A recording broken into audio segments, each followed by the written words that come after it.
എല്ലാവർക്കും പുതിയൊരു വീഡിയോയിലേക്ക് സ്വാഗതം. കർക്കിടക മാസമൊക്കെയാണല്ലോ, അപ്പം നമുക്ക് ദേഹരക്ഷയ്ക്ക് വേണ്ടിയൊക്കെ എല്ലാവരും ഈ സമയത്ത് നല്ല ഔഷധ ഗുണമുള്ള കഞ്ഞിയൊക്കെ കുടിക്കുന്ന സമയമാണ്. ഒരു ഔഷധ കഞ്ഞിയാണ് ഇന്ന് ഞാൻ ഇവിടെ ഉണ്ടാക്കി കാണിക്കുന്നത്. കർക്കിടക മാസത്തിൽ നമുക്ക് കഴിക്കാൻ പറ്റുന്ന ഏറ്റവും നല്ല അരിയാണ് ഞവരയരി. ഈ കഞ്ഞി ഉണ്ടാക്കുന്നതിന് വേണ്ടി ഞാൻ 1 കപ്പ് ഞവരയരി എടുത്തിട്ടുണ്ട്. ഞവരയരി എടുത്തതിന് ശേഷം 1/2 കപ്പ് ചെറുപയറാണ് എടുത്തിരിക്കുന്നത്. ചെറുപയറും കൂടി ഇതിനകത്തേക്ക് ചേർത്ത് കൊടുക്കുന്നുണ്ട്. പിന്നെ അടുത്തതായിട്ട് ചേർക്കുന്നത് 2 ടേബിൾ സ്പൂൺ ഉലുവയാണ്. ഉലുവ നമുക്കറിയാം ശരീരത്തിന് ഒത്തിരി ഗുണങ്ങൾ ചെയ്യുന്നതാണ്. ഷുഗർ പേഷ്യൻറ്റിനൊക്കെ ഒരുപാട് നല്ലതാണ്. ഇത് മൂന്നും കൂടെ നന്നായിട്ട് ഒരു 3 വട്ടം വെള്ളം ഒഴിച്ച് ക്ലീൻ ആക്കിയെടുക്കണം. അപ്പോൾ ഈ ഞവരയരിയും ചെറുപയറും ഒക്കെ ഇടുന്നതുകൊണ്ട് അധികം കയ്പൊന്നുമില്ല. നല്ല സൂപ്പർ ടേസ്റ്റാണ് ഈ കഞ്ഞി ഉണ്ടാക്കിയാൽ നമുക്ക് കഴിക്കാനൊക്കെ. കർക്കിടക മാസത്തിൽ പാരമ്പര്യമായിട്ട് നമുക്ക് പലരും ഇതുപോലെ ദേഹരക്ഷകളൊക്കെ ചെയ്യുന്നതാണ്. പലതരം മരുന്നുകളൊക്കെ പരീക്ഷിക്കുന്നതാണ്. ഉലുവക്കഞ്ഞിയും അതുപോലെ തന്നെ ഇത് ഉലുവ തന്നെയായിട്ട് കഞ്ഞി വെക്കാൻ പറ്റും. ഷുഗർ പേഷ്യൻ്റൊക്കെ ഒരുപാട് നല്ലതാണ്. 3 വട്ടം ഞാൻ ഇതുപോലെ കഴുകിയതിന് ശേഷം കുതിരാൻ വേണ്ടി വെക്കുന്നുണ്ട്. ഇതൊരു ഓവർനൈറ്റാണ് ഞാൻ കുതിരാൻ വേണ്ടി വെക്കുന്നത്. ഇതേപോലെ 3 വട്ടം നന്നായിട്ട് ക്ലീൻ ചെയ്യുക. ക്ലീൻ ചെയ്തതിന് ശേഷം ആ പുതിയൊരു വെള്ളം ഒഴിച്ച് വെക്കുകയാണെങ്കിൽ ആ വെള്ളത്തിൽ തന്നെ നമുക്ക് വേവിച്ചെടുക്കാൻ പറ്റും. ഇതിങ്ങനെ വെള്ളം ഒഴിച്ച് ഒരു രാത്രി മൊത്തം കുതിരാൻ വേണ്ടി വെക്കുന്നുണ്ട്. ഉലുവയൊക്കെ നന്നായിട്ടൊന്ന് കുതിർന്ന് വരണം. അപ്പോൾ ഇതിൻ്റെ മുകളിൽ പൊന്തി കിടക്കുന്നതൊക്കെ നമുക്കൊന്ന് എടുത്ത് കളയാം. ഇനി നമുക്കിതൊന്ന് അടച്ചു കൊടുക്കാം. അപ്പം രാത്രിക്കാണ് വെക്കുന്നത്, രാവിലെ നമുക്ക് ഉണ്ടാക്കിയെടുക്കാം. ഇപ്പോൾ രാവിലെ ആയിട്ടുണ്ട്. ഇനി നമുക്കിതൊന്ന് തുറന്ന് നോക്കാം. എല്ലാം നല്ല വെള്ളമൊക്കെ കുടിച്ച് വീർത്തിരിപ്പുണ്ട്.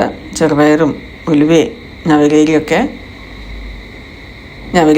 ഞവരയരി കുതിർത്തില്ലെങ്കിലും കുഴപ്പമില്ല. പക്ഷേ ഞാൻ ഇതിനകത്തേക്കിട്ട് നന്നായിട്ട് കുതിർത്തെടുത്തിട്ടുണ്ട്, എല്ലാം കൂടെ പെട്ടെന്നാകാൻ വേണ്ടി.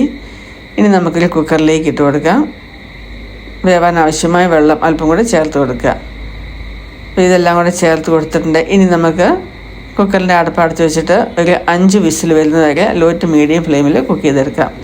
ആ സമയമാകുമ്പോഴത്തേനും നമുക്ക് ഒരു മുറി തേങ്ങയും, ഞാൻ തേങ്ങ പാലല്ല ചേർക്കുന്നത്, തേങ്ങ അരച്ച് തന്നെയാണ് ചേർക്കുന്നത്. പിന്നെ പാല് ചേർക്കേണ്ടവർക്ക് പാലായിട്ട് ചേർക്കാം. ഒരു 4-5 ചെറിയ ഉള്ളി ഇതിനകത്തേക്ക് ചേർത്ത് കൊടുക്കുക. വെളുത്തുള്ളിയും ചേർക്കാം കേട്ടോ. ഒരു 2-3 അല്ലി വെളുത്തുള്ളി ചേർക്കുന്നതിന് കുഴപ്പമില്ല, നല്ല ടേസ്റ്റ് തന്നെയായിരിക്കും. പിന്നെ ഒരു 1/2 ടീസ്പൂൺ ചെറിയ ജീരകമാണ്.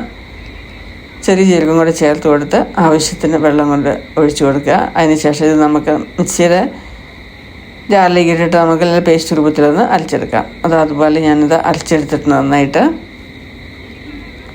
ഇനി നമുക്ക് കുക്കറിൽ വെച്ചിരിക്കുന്നത് ഞാൻ പറഞ്ഞില്ല, ഒരു 5 വിസിലെങ്കിലും വരണം മിനിമം.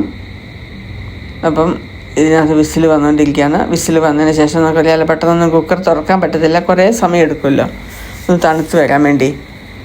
അപ്പോൾ തണുത്ത് വരുന്നതിന് വേണ്ടി നമുക്കൊന്ന് വെയിറ്റ് ചെയ്യാം കേട്ടോ. അപ്പോൾ നന്നായിട്ട് തണുത്ത് വന്നിട്ടുണ്ടായിരുന്നു. ഞാൻ തുറന്നപ്പോൾ ഇതാ നന്നായിട്ട് പാകത്തിന് വെന്ത് വന്നിട്ടുണ്ട്.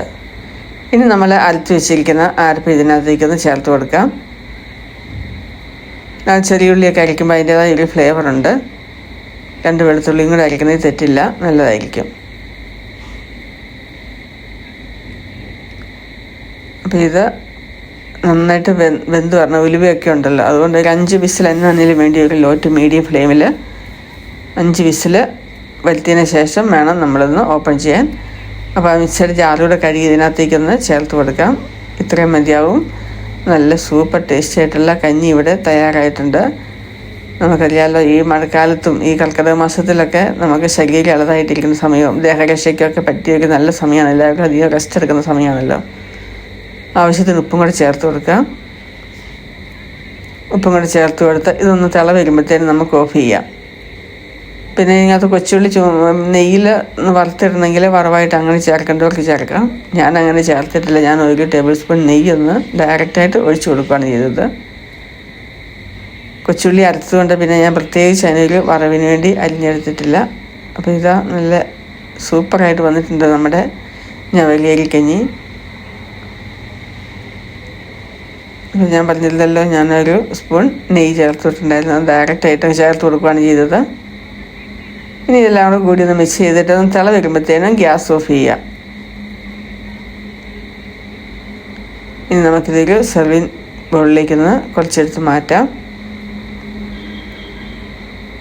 അപ്പോൾ നിങ്ങൾ ഇതുപോലത്തെ കഞ്ഞിയൊക്കെ കുടിച്ചിട്ടില്ലെങ്കിൽ തീർച്ചയായിട്ടും ഒന്ന് ഉണ്ടാക്കി നോക്കുക, എല്ലാവർക്കും ഇഷ്ടപ്പെടും.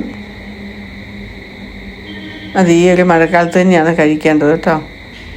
അപ്പോൾ നിങ്ങൾക്ക് ഈ വീഡിയോ ഇഷ്ടപ്പെട്ടെന്ന് വിശ്വസിക്കുന്നു. ഇഷ്ടപ്പെട്ടെങ്കിൽ തീർച്ചയായിട്ടും ഒന്ന് ലൈക്ക് ചെയ്ത് ഷെയർ ചെയ്ത് സപ്പോർട്ട് ചെയ്യാൻ മറക്കല്ലേ.